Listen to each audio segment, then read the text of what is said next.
ये देखिएगा,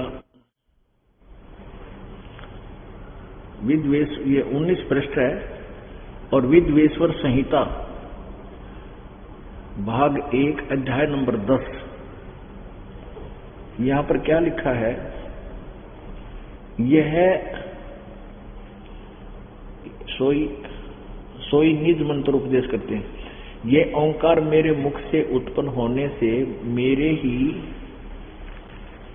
रूप का बोधक है। जैसा कि आपने केवल हिंदी में पढ़ा था, ये संस्कृत सहित है और महामंगल करने वाला है। ये वाचक है, मैं वाच्य हूं।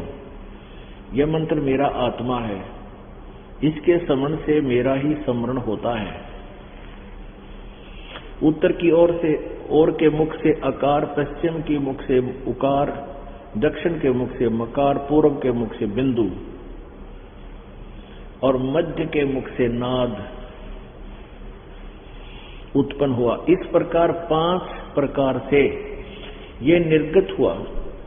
वह सब एक होकर ओम ऐसा एक अक्षर हो जाता है। यह सब नाम रूपात्मक वेदभूत दोनों कुल अर्थात स्त्री पुरुष भेद से भौतिक शरीर वर्ग 2 का भेद वाला है। वह इसी मंत्र से व्याप्त है और शिव शक्ति का बोधक है। इसी ओंकार से सब जगत बोधक परवण उत्पन्न हुआ। ओम अकार आदि क्रम से अर्थात अकार नकार उकार मकार से सी आदि से, और इसी पंच अक्षर 5 भेद से मात्र का आकार लरकार पर्यंत हुए। ऐसे शिरो मंत्र 4 मुख से त्रिपाद गायत्री हुई। अब इसमें यहां संस्कृत और देखते हैं।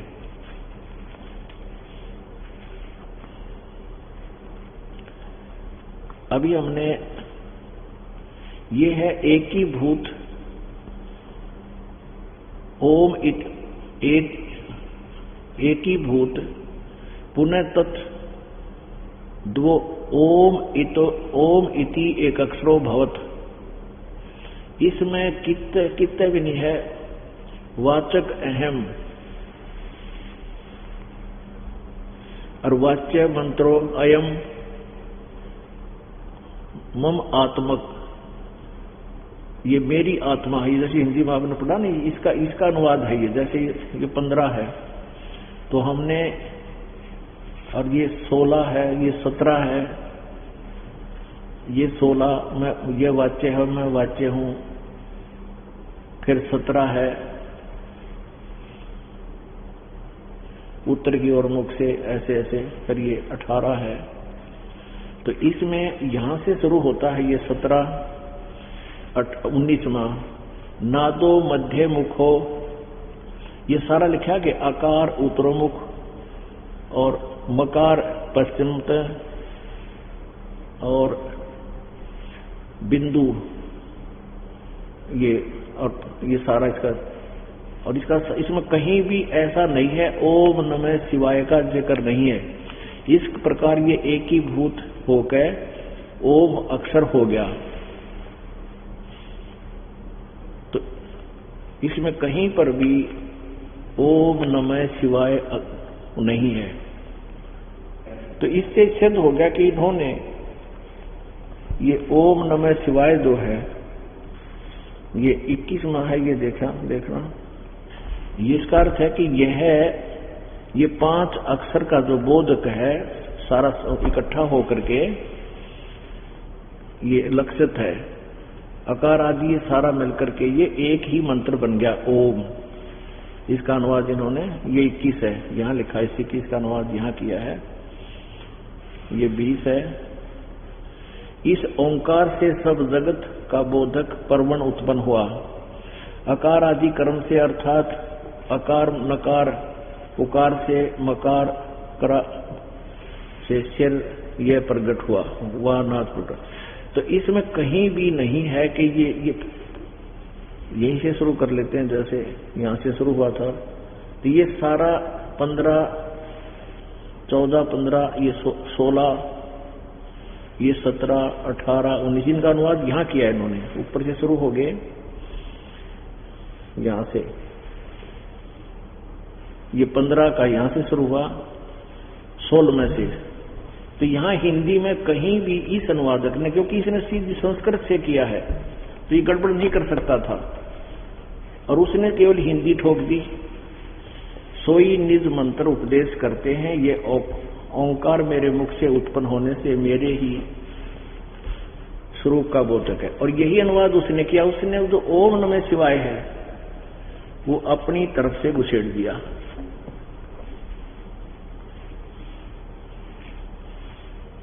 यह वाचक है, मैं वाच्य हूं। इस मंत्र, यह मंत्र मेरा आत्मा है, इसके समन से मेरा समन होता है। उत्तर की ओर से मुख से अकार, पश्चिम के मुख से उकार, दक्षिण के मुख से मकार, पूर्व मुख से बिंदु और मध्य मुख से नाद का नाद उत्पन्न हुआ। इस प्रकार 5 प्रकार से निर्गत हुआ। यह एक होकर ओम ऐसा एक अक्षर हो जाता है।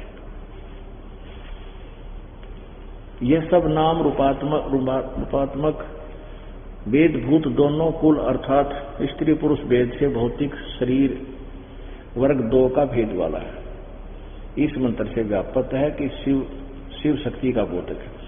इसमें कहीं पर भी ओम नमः शिवाय नहीं है। अब पुण्यात्माओं, ये बीमारी जो गलत मंत्रों की हमारे अंदर डाल रखी है, ये भक्ति में ये जीवन को, इस मनुष्य जीवन को खत्म करने का कीड़ा है। शास्त्र विधि को त्याग कर मनमाना आचरण करना हमारे जीवन में मानव जीवन का शत्रु है, हमारे सदग्रंथ बताते हैं। और इस कीड़े का नाश करने के लिए कि ये मंत्र ठीक नहीं है जो आप जी जाप करते हो, उसके लिए इतने पापड़ बेलने पड़ रहे इस दास को। इन अज्ञानियों ने ये शिव पुराण गीता प्रेस गोरखपुर से प्रकाशित को अभी आपसे दिखाया था, इन्होंने कैसा बट्ठा बैठा दिया देखिएगा। ये विद्वेश्वर संहिता संस्कृत शिव पुराण केवल हिंदी है, इसमें इसके प्रारंभ में लिखा है केवल हिंदी। ये लिखा है सचित्र मोटा टाइप केवल हिंदी। इस केवल हिंदी में इन्होंने जो लिख दिया हमने वो फाइनल मान लिया 26 पृष्ठ पर। अब संस्कृत हमें बता रही है ये है वो। मैंने पूर्व काल में अपने सर्वभूत मंत्र का उपदेश किया है जो ओंकार के रूप में प्रसिद्ध है। वह महामंगलकारी मंत्र है। सबसे पहले मेरे मुख से ओंकार ओम प्रकट हुआ जो मेरे स्वरूप का बोध कराने वाला है। ओंकार वाचक है, मैं वाच्य हूं। यह मंत्र मेरा स्वरूप ही है। प्रतिदिन ओंकार का निरंतर स्मरण करने से मेरा ही सदा स्मरण होता है। मेरे उत्तरवर्ती मुख से अकार का, पश्चिम मुख से उकार का, दक्षिण मुख से मकार का ए उ मैं, और पूर्ववर्ती मुख से बिंदु का तथा मध्यवर्ती मुख से नाद का प्राकट्य हुआ है। इस प्रकार 5 अवयवों से युक्त ओंकार का विस्तार हुआ। इन सभी अवयवों से एकीभूत होकर यह परवण ओम नामक एक अक्षर हो गया। यह नाम रूपात्मक सारा जगत था। वेद उत्पन्न स्त्री पुरुष वर्गरूप दोनों कुल इस परवण मंत्र से व्याप्त हैं। यह मंत्र शिव और शक्ति दोनों का बोधक है। इससे 5 अक्षर मंत्र की उत्पत्ति हुई है जो मेरे सकल रूप का बोधक है। वह अकार आदि कर्म से और मकार आदि कर्म से प्रकाश में आया है। यो ठोक दिया इसने। वह स्पष्ट कर रहा है कि ओम नमः शिव, ओम अकार मकार उकार और बिंदु और नाद ये 5 हैं बस। इसने ठोक दिया ओम नमः शिवाय। यह पंचाक्षर मंत्र है। यू तो नहीं होगा 5 अक्षरों से एक हो गया, और यू नहीं होगा यू 5 अक्षर मंत्र है। यू ओम नमः शिवाय ये भक्ति का मंत्र नहीं है। इति सिद्ध। अब हमने एक कंसेप्ट और क्लियर करना है कि रजगुण ब्रह्मा जी, सतगुण विष्णु, तमगुण शिव। अब शिव पुराण केवल हिंदी वाले ने और संस्कृत वाले ने मिलकर ये सिद्ध कर दिया कि ब्रह्मा विष्णु महेश, इन तीन, ये रजगुण ब्रह्मा जी, सतगुण विष्णु, तमगुण शिव जी, इनमें तक गुण है और वो काल ब्रह्म इनसे न्यारा है। और अब ये शिव पुराण, ये देवी पुराण ये सिद्ध करेगी संस्कृत सहित जो है कि रजगुण ब्रह्मा जी, सतगुण विष्णु, तमगुण शिव जी हैं। अब देखिएगा श्रीमद् देवी भागवत अर्थात देवी पुराण हिंदी टीका सहित भाग 1, ये कहां से प्रकाशित है? अथ देवी भागवतम सभाष्टीकम सैमात्यम, खेमराज श्री कृष्ण दास प्रकाशन, बंबई।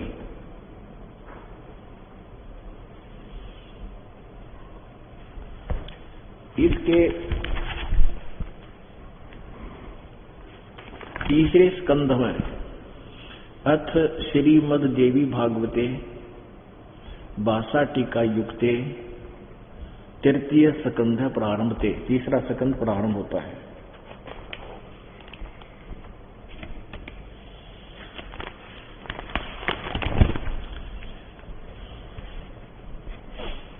यह है भाषा टीका सही तृतीय स्कंध अध्याय 5।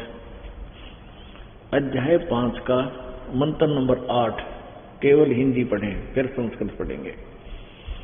भगवान शंकर कह रहे हैं, माता यदि हमारे ऊपर सदा आप दया युक्त हैं, आप सदा हम पर दया युक्त हैं, तो हमको तमोगुण में किस प्रकार प्रदान किया? ये प्रदान नहीं, मुझे तमोगुण क्यों बना दिया, ये अर्थ है इसका। संस्कृत बताएगी क्लियर है।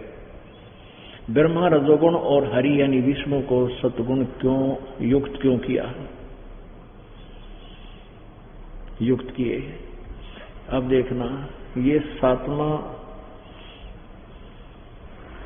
यहां पर ये 7वां समाप्त हुआ था, 8वां मंत्र यहां प्रारंभ हुआ हिंदी का। इसकी संस्कृत यहां देखिए, ये 7वां समाप्त हुआ, 8वां प्रारंभ होता है। यदि दया धर्मना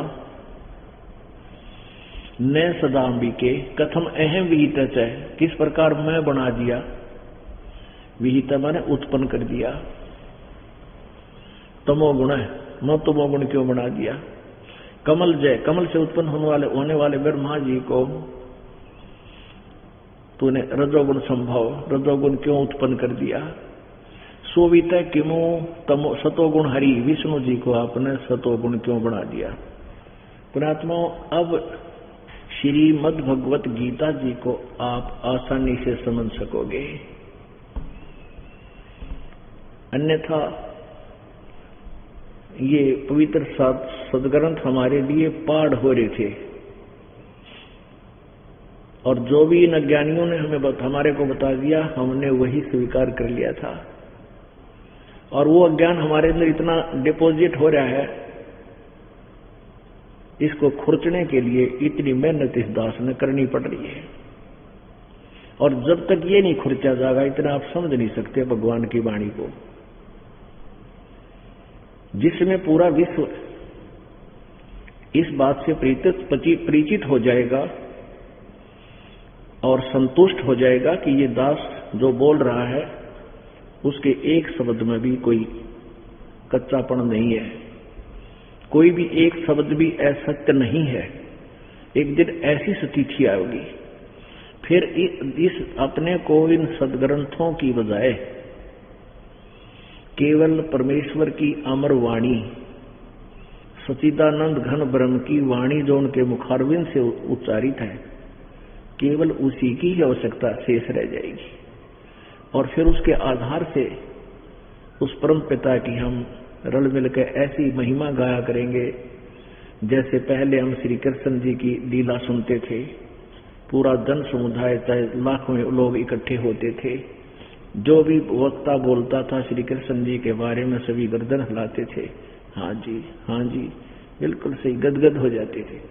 कि श्री कृष्ण जी पूर्ण परमात्मा मानते थे, उनको ही हम सब लीलाएं उनकी की भी मानते थे, सर्वेश्वर मानते थे। क्योंकि किसी को भी नो ऑब्जेक्शन था, किसी को भी ऑब्जेक्शन नहीं था, सबको नो ऑब्जेक्शन था कि जो बताई जा रही है ये दंत कथा, ये लोक कथा जो सारी शास्त्र के विरुद्ध थी, वो हमने सत्य मान रखी थी। क्योंकि हम हजारों वर्षों से, लाखों वर्षों से यही दंत कथा सुनते आ रहे हैं, इसलिए प्रत्येक को गुंजाइश नहीं रही ऑब्जेक्शन करने की। अब इसी तरह ये दास चाहता है कि आपको इतना फीड कर दूं ये अध्यात्म ज्ञान सदग्रंथ को दिखा दिखा के, एक दिन आपके हृदय में ये समा जावे कि कबीर इज गॉड और सत्य है। इस सत्य को आप स्वीकार जब कर लोगे, फिर हमें सदग्रंथों की नहीं, परमात्मा की केवल एक अमर वाणी की आवश्यकता पड़ेगी और फिर अपने दिन रात भजन किया करेंगे। तो इस अज्ञान को हटाने के लिए पूर्व के जो पेंट आप हो रहे हैं उसको, उस पेंट को, उस रंग को खुरचने के लिए ये सदग्रंथ रेगमार का काम कर रहे हैं और फिर ओरिजिनल पेंट परमेश्वर की महिमा आपके ऊपर चढ़ा दी जाएगी, फिर आप गदगद हो जाओगे, सदा के लिए सुखी हो जाओगे। अब देखिएगा श्रीमद् भगवत गीता, ये गीता प्रेस गोरखपुर से प्रकाशित है, जयदयाल गोविंद का इसके अनुवादक है।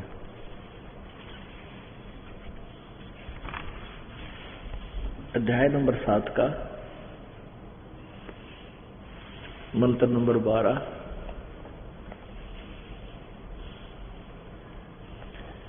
और भी जो सतोगुण से उत्पन्न होने वाले भाव हैं और जो रजोगुण तथा तमोगुण से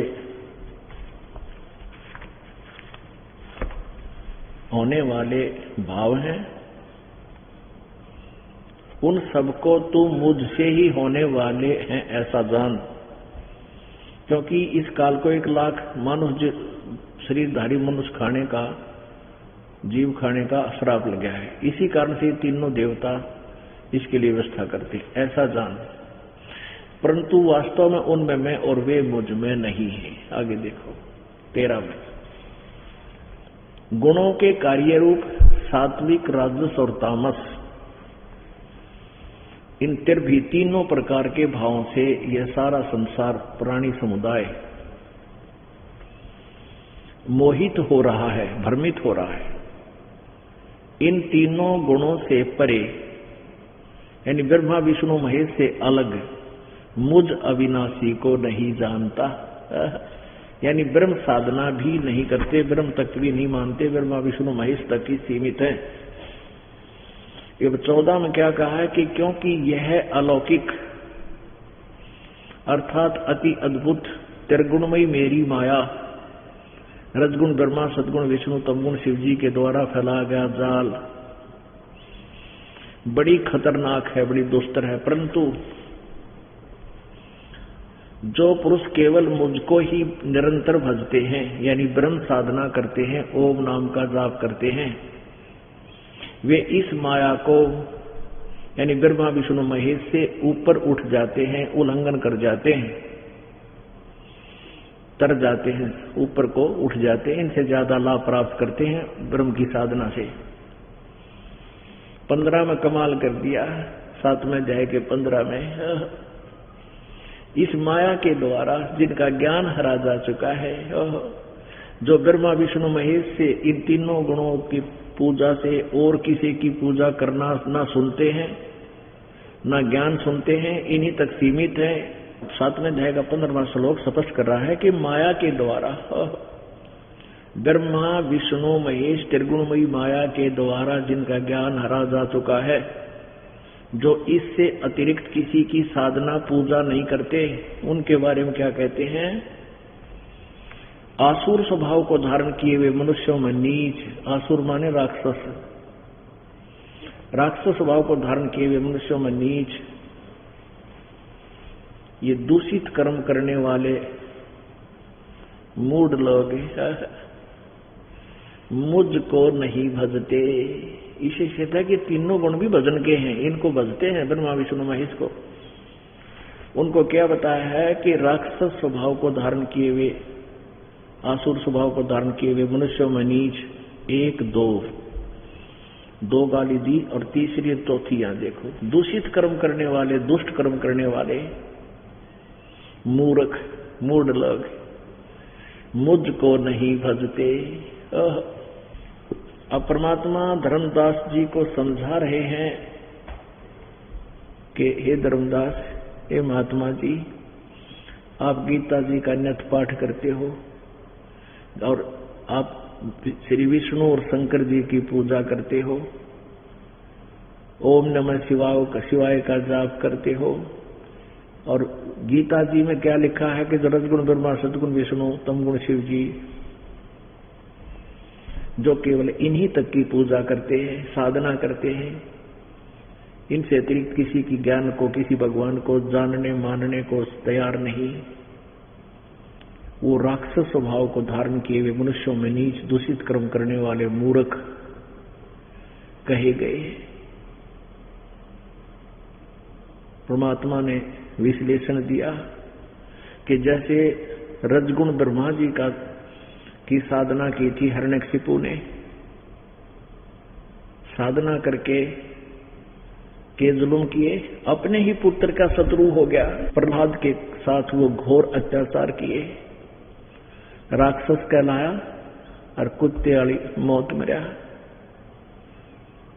एक तो भक्ति करें, उस भक्ति से ये प्रतिफल मिलता है। अब क्या बताया परमात्मा ने कि हिरण्याकुश छाती तोड़वाई, हिरण्यकशिपु छाती तोड़वाई, और ब्राह्मण बाणा और कर्म कसाई। ब्राह्मण का अर्थ होता साधक, एक ब्राह्मण का वैसे सीधा अर्थ होता ब्राह्मण सोए जो ब्रह्म पहचाने, जो भगवान को पहचान ले, जिसकी परमात्मा में लगन लग जा कि भाई परमात्मा की भक्ति के बिना इस पृथ्वी पर कुछ भी को नहीं, यह मनुष्य जीवन व्यर्थ है यदि साधना नहीं की। इसको ये सारे ब्राह्मण की डेफिनेशन में आते हैं। तो एक तरफ तो भगत बनया, साधना करी, ब्राह्मण बाणा और कर्म कसाई, काम कसाई कैसे, हिरण्यकशिपु छाती तड़वाई और ब्राह्मण बाणा और कर्म कसाई। तो रजगुण ब्रह्मा जी का उपासक हिरण्यकशिपु वो जुल्म किया और राक्षस कहलाया। फिर तमगुण शंकर जी का उपासक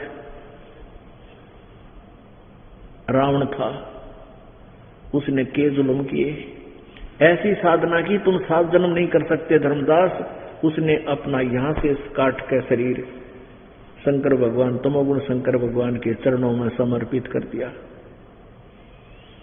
इतनी शक्ति इन भगवानों में है, वो ज्यों का त्यों फिर जीवित कर दिया।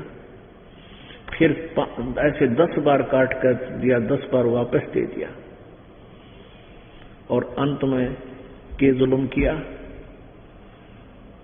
पर स्त्री को उठा लाया, क्योंकि दुर्गा ने ही 3 रूप धारण किए थे। दुर्गा जगत जननी कहलाती है, उसी के 3 अंश वचन से ये उत्पन्न हुई थी, जिसको सावित्री ब्रह्मा से शादी कर दी, लक्ष्मी का विष्णु जी से ब्याह कर दिया, और पार्वती का शिव जी से नाता जोड़ दिया था। तो यहां बताया है कि अपनी ही माता को यानी लक्ष्मी को उठा लाया, सीता जी को, राक्षस जैसे कर्म किए, दूषित कर्म, इससे बुंडा कर्म और के करेगा यो। राक्षस स्वभाव को धारण किया हुआ मनुष्यों में नीच, दूषित कर्म करने वाले मूर्ख, ये 4 उपमा दी हैं। ये चारों रावण के अंदर लागू होती हैं, जो तमोगुण शिव का उपासक था। एक भस्मागिरी नाम का उपासक है, गिरिपुरी सन्यासी, औगड़नागा, ये सारे शिव जी के उपासक हैं, तमोगुण शिव के। तो एक भस्मागिरी नाम का एक साधक था, भगवान शिव जी के द्वार पर सामने ऊपर को पैर नीचे को सिर, सिरासन लगा के 12 वर्ष तक साधना की, तपस्या की। और जब पार्वती जी को देखा, उसके मन में दोष आ गया। उसने क्या सोचा कि श्री शंकर भगवान जी के पास एक भस्म कड़ा है, भस्म कड़ा मांगूंगा और शंकर जी को मार दूंगा, पार्वती को अपनी पत्नी बनाऊंगा। इस उद्देश्य से 12 वर्ष तक शिव जी के द्वार गेट के सामने धरना दे दिया। एक दिन भगवान शिव जी ने पूछा कि बोल क्या चाहता है तू उपासक, मैं तेरे से प्रसन्न हूं। तो दशमागिरी ने कहा कि ऐसे नहीं भगवान, वचनबद्ध हो जाओ। अब भगवान शंकर जी ने सोचा कि मांगेगा, एक सिद्धि मांग लेगा, दे दूंगा। कहा भी तथास्तु, मैं हो गया वचनबद्ध, मांग क्या मांगता।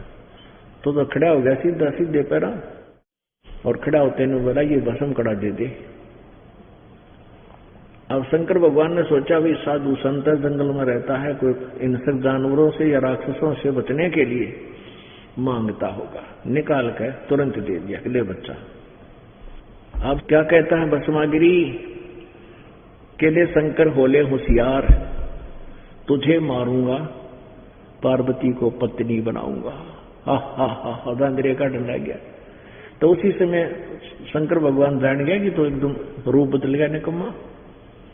और यूं तो एक बार तेरे सिर पर न्यू कर दिया भस्म, वो क्या था उसमें गुण के जिसके सिर पर ऐसे करके और ये कह दे भस्म, वो फूंक देता था, ऐसा करंट बने था उसमें, वचन उसका रिमोट था।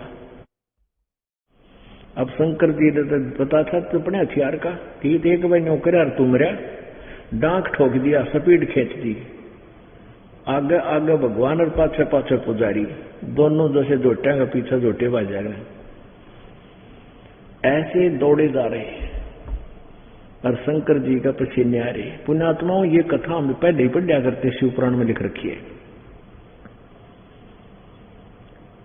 और यह मन मना आया करते, हमें अविनाशी कहें, अजर अमर कहें, अरे भगवान स्पीड खींच रहा, डर के भाग रहा भगवान शंकर, तो अविनाशी क्यों करोगे? अविनाशी होता कहता आजा भाई करे, कति असर ना हो इस पे।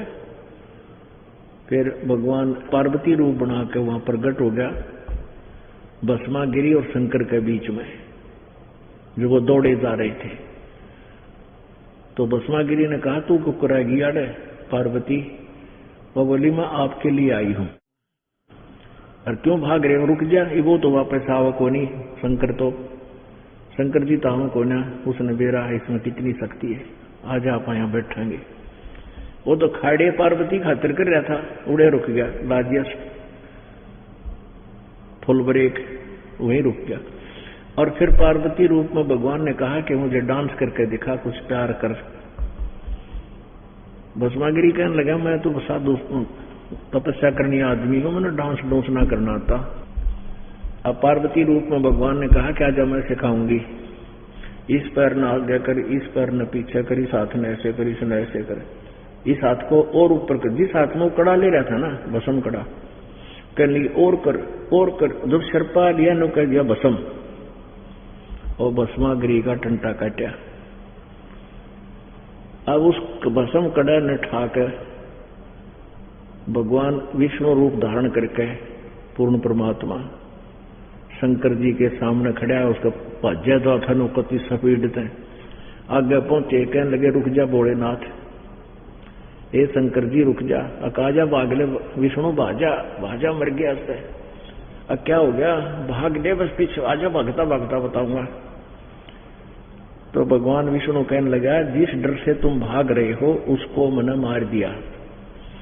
उसका ना जच्चा भगवान शंकर का यूं कैसे मार दिया? फिर उसने बताया कि ऐसे ऐसे मैंने पार्वती रूप बनाया, और देखियो कड़ा तेरा यू ले रखे हमने हाथ में, देख तले।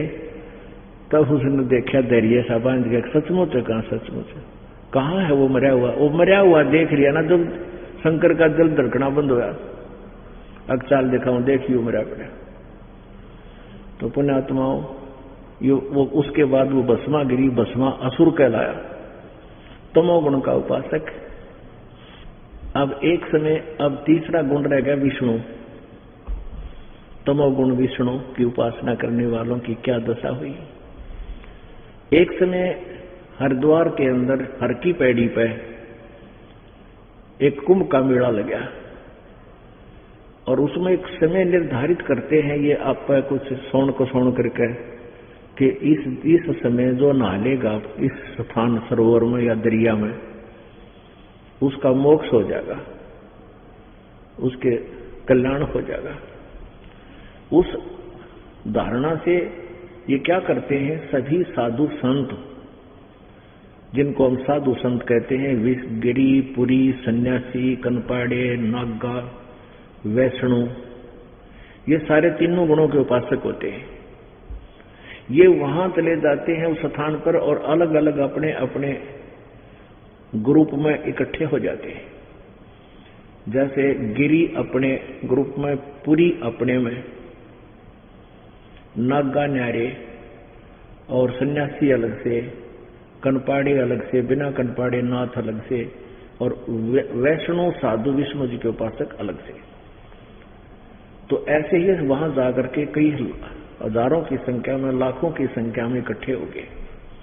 जब स्नान करने का समय आया, वो पर भी निकट आई, सभी अपने अपने ग्रुप के साथ पूरे के पूरे दल बल के साथ चल पड़े। सबसे पहले नागा पहुंच गए स्नान करने। नागा बिल्कुल नगर रहते हैं, शरीर पर राख लपेटे रखते हैं। वो जाकर के हर की पैड़ी पे छा गए, कई हजारों की संख्या में थे वे।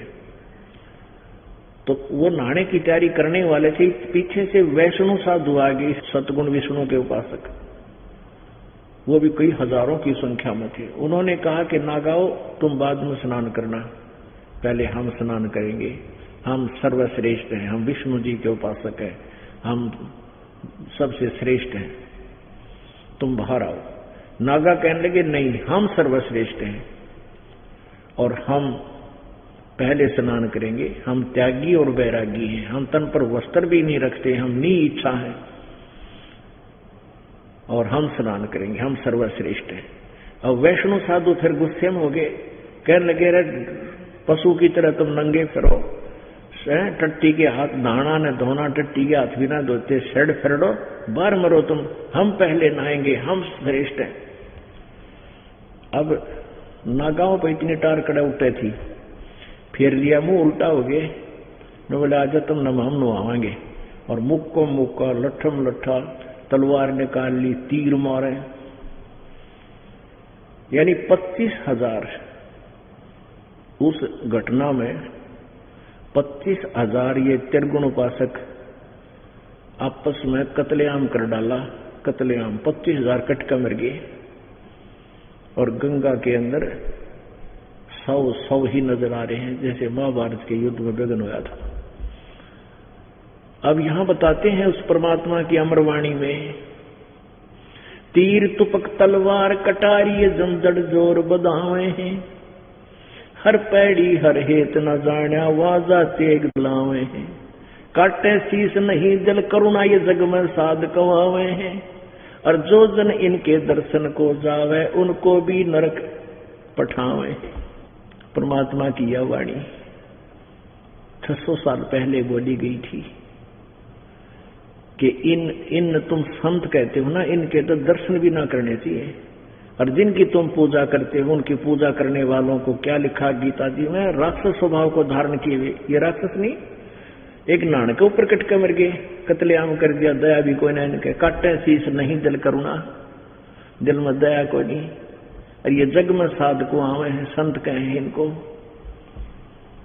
और जो इनके दर्शन को भी जावे, क्योंकि दर्शन करना हुए जाएगा तो उनका चेला बन जाएगा, उनको फिर यह गुटी पे आ गए वह नरक में भेज देते हैं। अब धर्मदास सुन रहा है, सच्चाई से परिचित भी हो रहा है, लेकिन ये पुराना रंग ये जल्दी सी उतरता को ना, एकदम 100 पर सुई गई, सारी बात सुन भी ली, घीसा भी गल्ला था, लेकिन यो मन एकदम मानता को ना। कहने लगा, उसको अपने मन में विचार किया कि ये मुसलमान है, इसलिए हमारे देवताओं की तौहीन करता है, इनकी बेइज्जती करता है। मन में विचार करके कहने लगा, ए जिंदा अपनी जुबान बंद कर ले। मैं एक शब्द भी भगवान विष्णु और शिव के बारे में नहीं सब सुनना चाहता। खबरदार जागे बोला है परमात्मा अंतर ध्यान हो गए आगे बैठे बैठे। अंतर ध्यान माने एकदम अदृश्य हो जाना, जैसे कोई था ही को ना। और सुबह सुबह की बात, सूर्य उदय हो रहा, अपने आत्मा आपके सामने को आदमी बात करता हो और आपके आगे से एकदम हट जा, कलजा बैठ जाए आदमी का।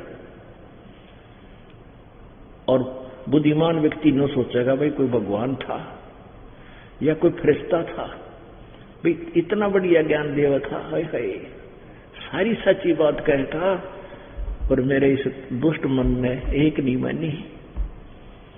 अब सारा दिन वो भयभीत सा रहा। और भाई मैं जो साधना कर रहा हूं ये तो सचमुच गलत है। परमात्मा ने एक और भी कई वार्ता हुई थी, जैसे धर्मदास ने ये सोचकर कहा था कि ये मुसलमान है और मांस खाते हैं ये, तो धर्मदास कहता था हम कोई जीव हिंसा नहीं करते किसी की तरह हैं, हम जीव जंतु ना मारते, पाप लागे किसी की हत्या करने तो। इस तरह की बातें कही थी।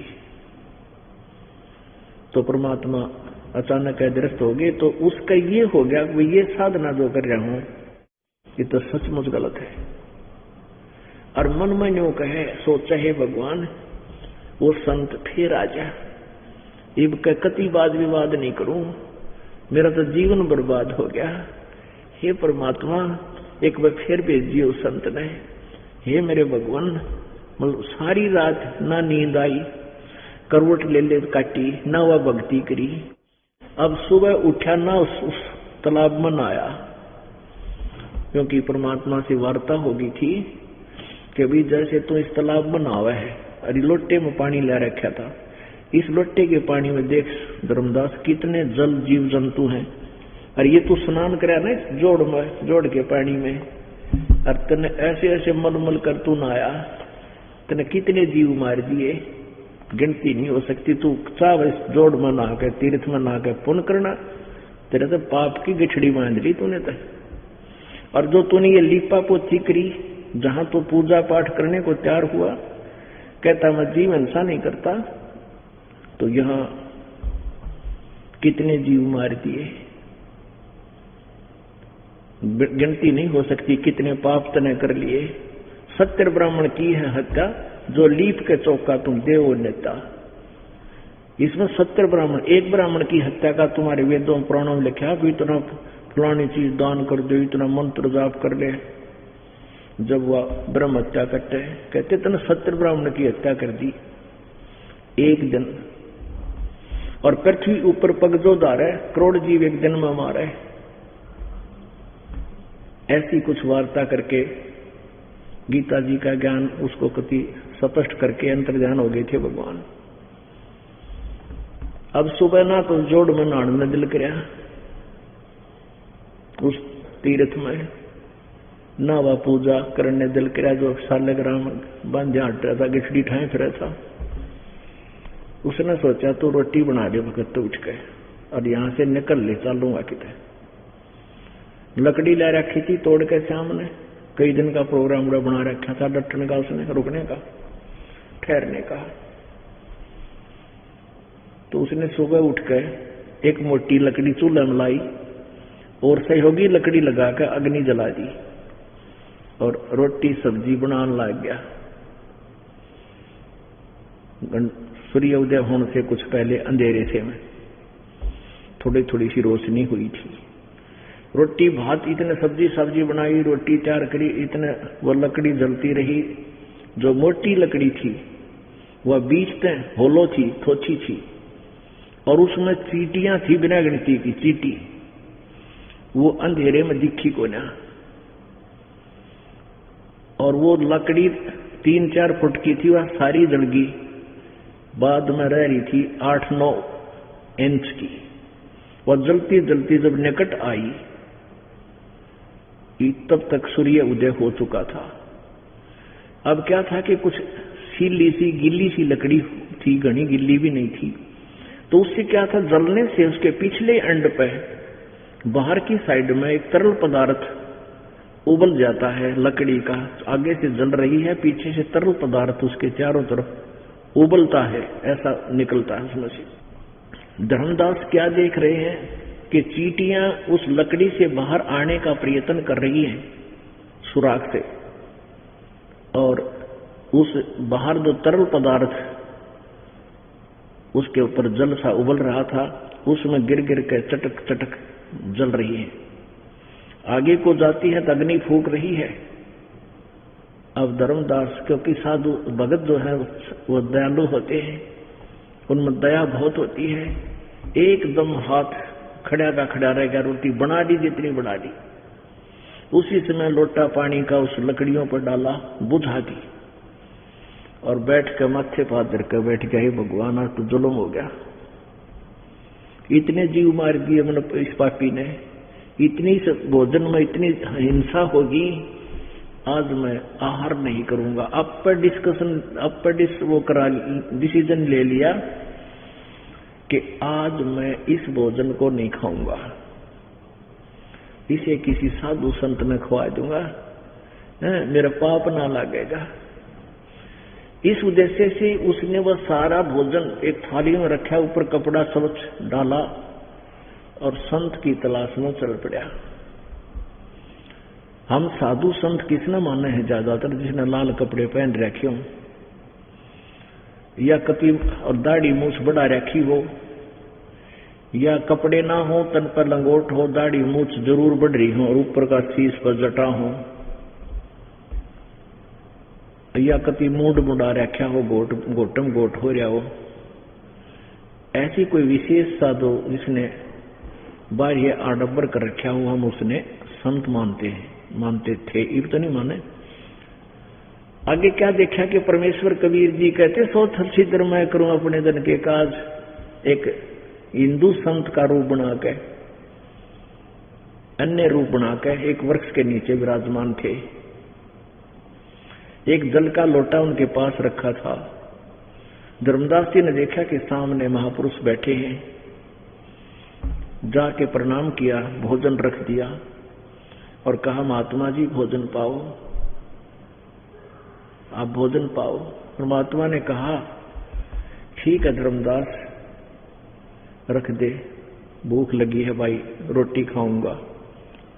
अब जब धर्मदास नाम कहा तो ध्यान से देखा कि ये तेरा नाम कैसे जानता है संत।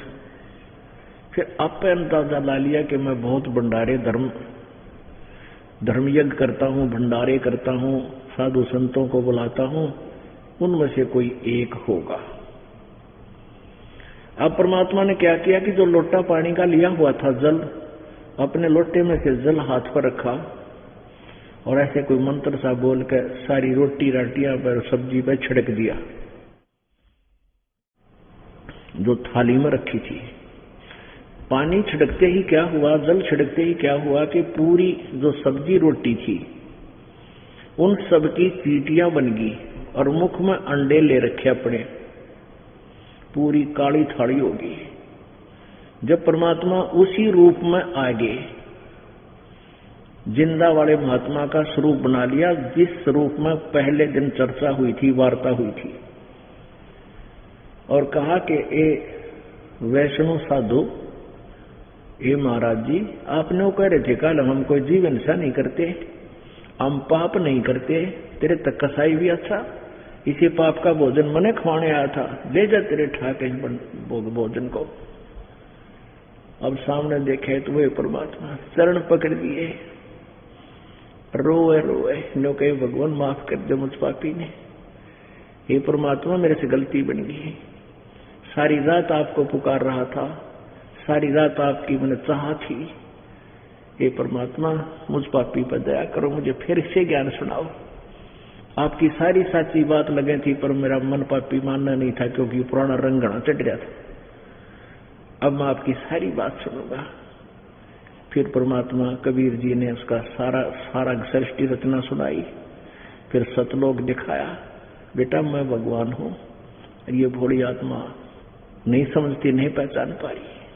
जब ऊपर जाकर देखा कि हे सचमुच परमात्मा, आप वो पूर्ण परमात्मा हो। धर्मदास जी ने पूछा, परमात्मा फिर तो ये सारे वेद और कतेब झूठी हैं। ये सब विष्णु जी को भगवान बताते हैं, निराकार बताते हैं। परमात्मा कहते हैं वेद कतेब झूठे नहीं भाई, और झूठे हैं वो समझे नहीं। ये वेद और कतेब जितनी भी हैं, कुरान पुराण ये कतेब के हैं, और चारों वेद कहते झूठे नहीं है। झूठे हुए हैं जो नजर समझ नहीं पाए। इनमें चारों वेदों में मेरा वेद मेरा भेद है, मैं ना वेदन के माही, और जौन वेद से मैं मिलूं ये वेद जानते नहीं। इस प्रकार उस परमेश्वर ने उस अपनी प्यारी आत्मा को अपना गवाह बनाया, जो आज हमारे काम आया। बोलो सतगुरुदेव।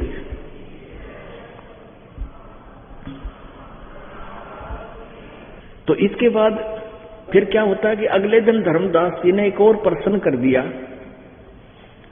कि हे परमात्मा, क्या विष्णु जी में और शंकर जी में कोई शक्ति, विष्णु जी में कोई शक्ति नहीं है?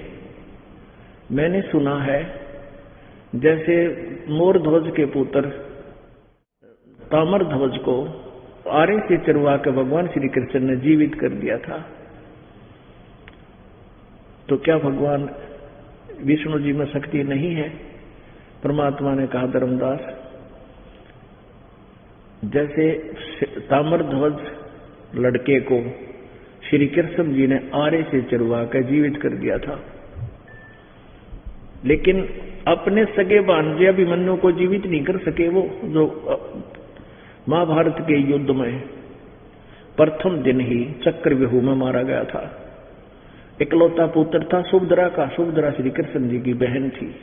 श्री कृष्ण जीवित नहीं कर सका। सुभद्रा रोए, श्री कृष्ण रोए, पांचों पांडव रो रहे थे, उनका कुल नाश हो रहा था। श्री कृष्ण जी ने जीवित नहीं कर, क्यों नहीं किया? नहीं कर सका। धर्मदास जी ने पूछा भगवान कारण क्या है? कारण ये है भाई, मासा घटे न चल बधे, विद ना लिखे जो लेख, सच्चा सतगुरु मेट कर, ऊपर मारे मेघ। ये भगवान कर्म में प्रारब्ध में कोई चेंज नहीं कर सकते, परिवर्तन नहीं कर सकते। उस ताम्रध्वज लड़के की आयु शेष थी, तो श्री कृष्ण जी में इतनी शक्ति है, इनमें इस कटे हुए शरीर को ये ठीक कर सकते हैं, लेकिन आयु नहीं बढ़ा सकते। अभिमन्यु की आयु नहीं थी, उसका प्रारब्ध वही मृत्यु था। श्री कृष्ण जी व्यवस्थ थे, उसको जीवित नहीं कर सके। और भी कई बातें ऐसी कही, क्योंकि ये मन जल्दी से टिकता नहीं, ये बड़ा दुष्ट है। एक बहन मुझे मिली, वैसे तो कई भक्तों ने ऐसे ही बताया। एक बहन मुझे मिली, हमने इसमें जयपुर में एक सत्संग किया था, उससे पहले सीडी चलवा दी थी अपने ज्ञान की, हम ये बताने आ रहे हैं। तो उससे कुछ दिन पहले उस लड़की ने, उस बहन ने एक मंदिर में हमारी दास द्वारा लिखी हुई एक पुस्तक गहरी नजर गीता में, वो किसी मंदिर में रखी देख ली। कोई पुजारी दिल्ली से संबंधित था, शर्मा था, और एक शर्मा प्रेस पे हम हमारे भगत इस पुस्तक को छपवाया करते थे। वो वहां से उठा ले गया फ्री में, एक दो, वो मंदिर में धर रहा था, और वो मंदिर की पुजारिन थी, जाया करती पूजा करने। तो कहती मैंने वो पुस्तक उठा कर देखी, थोड़ी देर पर डी बैठ के, और उसमें लिख रखा था कबीर भगवान है सृष्टि रचना में। बोली मैंने उल्टी रख दी उसी समय, ताकि ये संत भी सा भोला है, कबीर ने भगवान बताओ, तो कवि था एक। कहती कुछ दिनों के बाद मेरा भाग्य उदा हुआ कि वहां एक चैनल है भास्कर टीवी जयपुर में, उस पर मैंने ऑन किया तो आपका सत्संग आ रहा था, और वही देखा कि तो वही संत है और उसे वही ज्ञान दे रहा है। तो मैंने काफी ध्यान से सुना,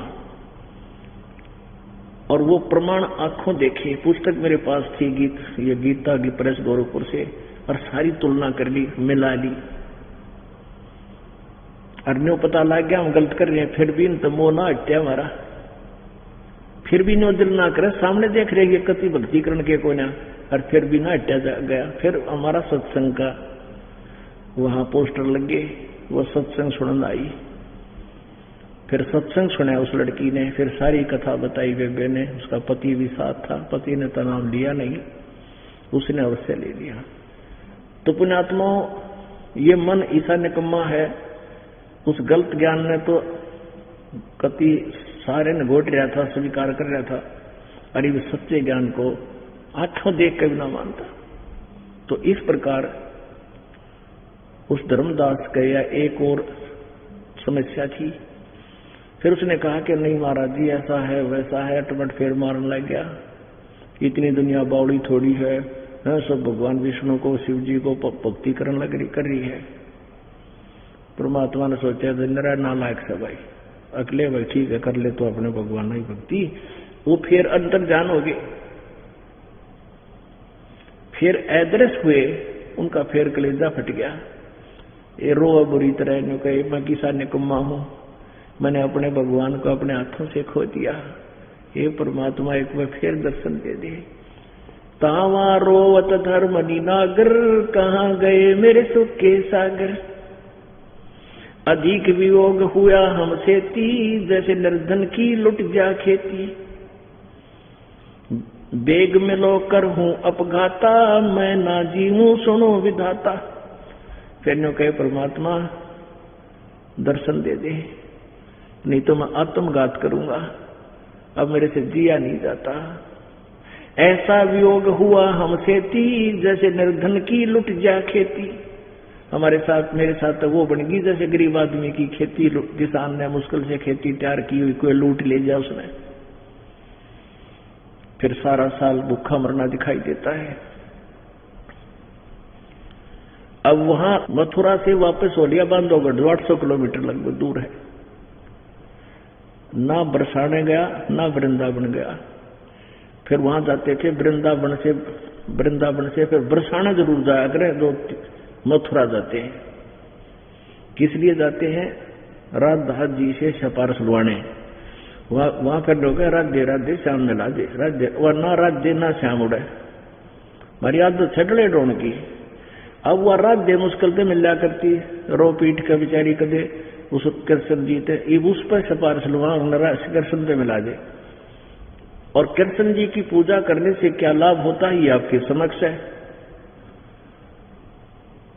तो वो न वृंदावन गया न उड़राध्य वाले गांव में गया, वापस आ गया। वापस रोता हुआ बुरी तरह रो रहा है और अपने गर्भ में घुस गया। उसकी पत्नी आमनी नाम था उसकी पत्नी का। आमनी देवी ने देखा कि भगत जी तो 1 महीने लगभग 2 महीने का टूर प्रोग्राम बना गया था, अरे तो 10 से 15 दिन में वापस आ गया। उसने पूछना चाहा कि भगत जी क्या बात होगी, सेठ जी क्यों रो रहे हो। अब वो रोज इस तरह बालक की मां मर जाया करे, छोटे से के माँ बाप दोनों मर जा, इतनी बुरी तरह डकड़ा कर रो रहा पड़ा अपने फर्श पे। अब आमनी देवी ने आइडिया लाया कि मैं थोड़ी सी कंजूस टाइप की हूं और भगत जी दान धर्म किया करता था, तो ये खुले हाथ के थे।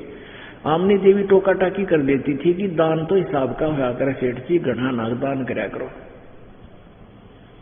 तो इसने सोची कि कहीं रास्ते में सेठ जी के पैसे चोरी हो गए और ये वापस धन के अभाव से आ गया। और रो इसलिए रहा है कि मैं यूं मन नू कहेगा पैसे ले दे, मैं और पैसे लेकर जाऊंगा यात्रा पे, तीर्थ यात्रा पे।